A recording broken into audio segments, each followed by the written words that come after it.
My name is Tasbiha Fatma and I am graphic designer, digital marketer, and in these days I am doing BS Chemistry 4th semester from Islamia University of Bahawalpur.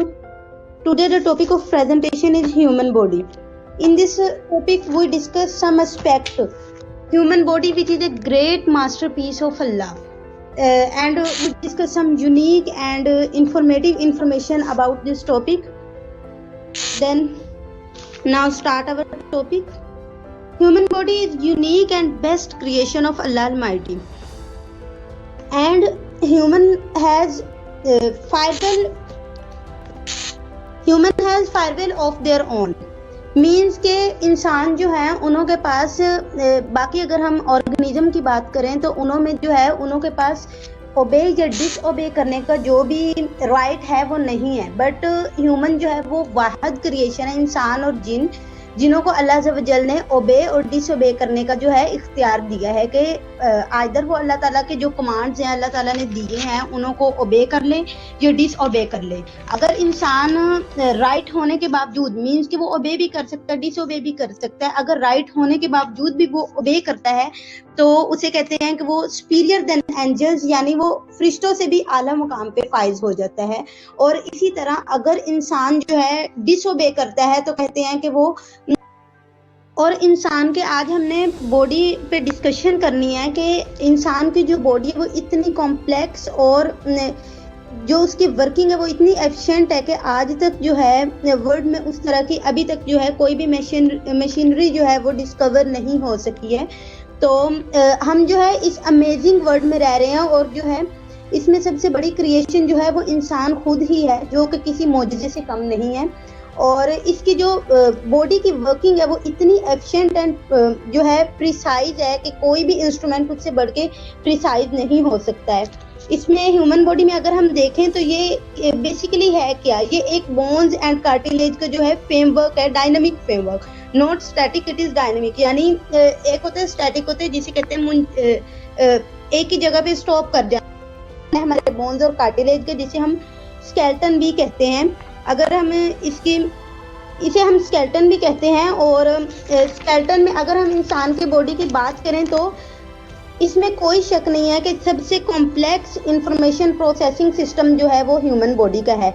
अगर हम इस information processing system को हम एक ही साथ लें, इसे gather करें, उसमें हम अपने कॉन्शियस जो है उसमें हम वॉलंटरी एक्शंस भी ले लें और इनवॉलंटरी एक्शंस भी ले लें, यानी जो हमारे इख्तियार में और जो हमारे इख्तियार में नहीं है, अगर हम उन सब को मिला लें तो वो इंफॉर्मेशन जो है 1024 मीन 1024 बिट इंफॉर्मेशन बनती है। और ये जो इंफॉर्मेशन है ये 10 lakh million times greater than जो है लिटरेचर या जो भी नॉलेज है वर्ल्ड में स्टोर है उससे बढ़ के ये इंफॉर्मेशन है। इतना ये नॉलेज है जो इंसान के, अगर हम वॉलंटरी और इनवॉलंटरी एक्शंस के डाटा को कलेक्ट करें और तो ये 10 लाख मिलियन टाइम ग्रेटर है वर्ल्ड में जितनी भी लाइब्रेरीज हैं उनों के डाटा से बढ़ के। इसी तरह अगर देखा जाए तो हमारी बॉडी में 10 बिलियन सेल हैं जो कि बहुत उनों का कॉम्प्लेक्स स्ट्रक्चर है, जिन्हों में से जो हमारे ब्रेन को मेकअप कर रहे हैं, सिमिलरली हमारे मसल्स को कर रहे हैं, स्किन को कर रहे हैं, आईज को, ब्लड को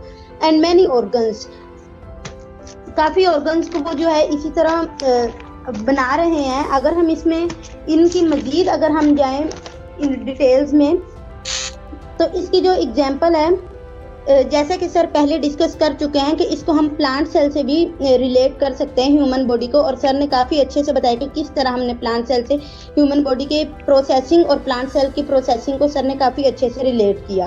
तो अगर हम इंसान के देखा जाए, जैसे फॉर एग्जांपल मैं आपसे ही क्वेश्चन करती हूँ जितने भी यहाँ पे लिसनर्स हैं कि हम अपनी आई को कितनी दफ़ा झपक सकते हैं दिन में। किसी आइडिया हो प्लीज शेयर करें आप लोग कमेंट बॉक्स में। इसी तरह आप लोग वॉइस में भी बता सकते हैं कि हम अपनी आंख को कितनी दफा झपक सकते हैं। एग्जैक्ट तो नहीं बट एक कैलकुलेटेड जो कैलकुलेशन है जो साइंस ने दी है वो कितनी दफा हम अपनी आंख को झपक सकते हैं। कैसी हैं?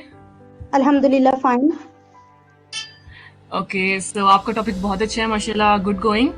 तो वैसे तो एस्टिमेट ही लगा सकते हैं, प्रॉपर एग्जैक्ट बताया नहीं जा सकता, लेकिन हो सकता है around 10,000 15,000 something. Yes yes you are right, around 14,000 times जो है एक दिन में हम अपनी आंख को झपक सकते हैं। इसी तरह जितनी देर में मैंने ये आपसे क्वेश्चन किया, ये सेंटेंस मैंने बोला है कि हम अपनी आंख को कितनी देर में झपक सकते हैं, तो इस दौरान भी जो है ह्यूमन बॉडी में, मीन्स मेरी बॉडी में इस दौरान जो है 10 लाख जो है ब्लड सेल्स जो है वो बन चुके हैं। इस दौरान मेरी बॉडी में काफी ब्लड सेल्स बन चुके हैं और उसमें से 10 लाख जो है वो वेसल में इस वक्त रोटेट कर रहे हैं, जिन्हों की वजह से जो है जो हमारे जो जिंदा रहने का भी एक काज हो सकते हैं। और इसी तरह जो है हर ब्लड सेल्स कितनी दफा रोटेट करता है, 1.5 लाख टाइम्स हमारे बॉडी में रोटेट करता है और हमें ऑक्सीजन प्रोवाइड करता है, और इसी तरह जो है हमारे बाकी बॉडी ऑर्गन्स की भी रिक्वायरमेंट पूरी करता है और उसके बाद वो आहिस्ता आहिस्ता रिप्लेनिश हो जाता है। ऑलमोस्ट अगर हम इसकी कैलकुलेशन को देखें तो 7 अरब एटम्स हमारी बॉडी में पाए जाते हैं। ये एटम्स हमारी बॉडी के साथ स्पेसिफाइड नहीं है कि मीन्स कि वो रहेंगे, नो, ये आते हैं, अपना वर्क करते हैं और इसी तरह रिप्लेनिश हो जाते हैं और दूसरे एटम्स जो हैं बन जाते हैं। तो इनों में 7 अरब एटम्स हैं जो हमारी बॉडी में वर्क कर रहे हैं, मतलब इन्वायरमेंट और हमारी बॉडी के साथ जो है वो हमारी बॉडी का कोऑर्डिनेशन जो है वो मेंटेन किए हुए हैं, और ये हमारी बॉडी को शेप भी देते हैं और यही हमें अपॉर्चुनिटी भी देते हैं कि हम इंजॉय कर सकें। और यही जो कोऑर्डिनेशन है हमारी बॉडी का, जो अल्लाह अज़्ज़ व जल ने बनाया है, बहुत कॉम्प्लेक्स है, बट इतना जो है वो प्रिसाइज है कि इसमें कोई गलती की गुंजाइश नहीं है। यही जो है हमें एक यूनिक और एक प्रीशियस गिफ्ट को एंजॉय करने का मौका देते हैं, ये प्रोसेसेस, और जिसको हम लाइफ भी कहते हैं। और अगर हम अपनी ब्लड वेसल को ही ओपन कर लें, एक ह्यूमन बॉडी के अंदर कितनी ब्लड वेसल्स हैं उन सबको अगर हम ओपन करें तो कराची से लेके ढाका तक का जो डिस्टेंस है वो हमारी जस्ट ब्लड वेसल्स ही जो है वो कवर कर लें। और अगर हम इसको वैसे इसकी लेंथ देखें तो अगर हम अपने ब्लड वेसल्स को अर्थ पे जो है हम लपेटना चाहें तो 1.5 टाइम्स जो है वो उसे हम अर्थ जमीन के गिर्द लपेट सकते हैं।